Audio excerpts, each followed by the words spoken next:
गरीब किसान और राजा की कहानी। बिना एक समय की बात है, एक छोटे से गांव में रामू नाम का एक गरीब किसान रहता था। वह बहुत मेहनती और ईमानदार था। हर दिन सुबह जल्दी उठकर अपने खेतों में काम करता, लेकिन फिर भी उसकी फसल ठीक से नहीं होती थी। बारिश कम पड़ने और मिट्टी सूख जाने के कारण उसकी हालत बहुत खराब थी। एक दिन रामू ने सोचा, अगर राजा से मदद मांग लूं, तो शायद कुछ अच्छा हो जाए। वह पैदल ही राजा के महल तक पहुंचा। रास्ता लंबा था, लेकिन उसने हिम्मत नहीं हारी। महल पहुंचकर उसने दरबान से कहा, भाई, मुझे राजा से मिलने दो, मुझे अपनी गरीबी की बात बतानी है। दरबान ने कहा, राजा बहुत व्यस्त हैं, लेकिन तुम्हारी सच्चाई देखकर मैं कोशिश करता हूँ। थोड़ी देर बाद रामू को राजा के सामने ले जाया गया। राजा ने पूछा, किसान, क्या बात है?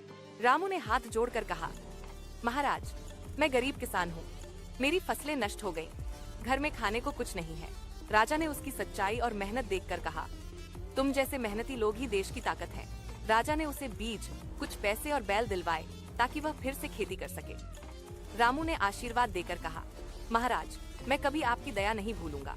कुछ महीनों बाद उसकी फसल लहलहा उठी। वह बहुत खुश हुआ और राजा को धन्यवाद देने फिर महल पहुंचा। राजा मुस्कुराए और बोले, मेहनत करने वाला कभी हारता नहीं रामू, तुम्हारी लगन ही तुम्हारी सबसे बड़ी ताकत है। सीख, मेहनत और सच्चाई से किया गया काम कभी व्यर्थ नहीं जाता। भगवान और समाज दोनों मेहनती लोगों की मदद करते हैं।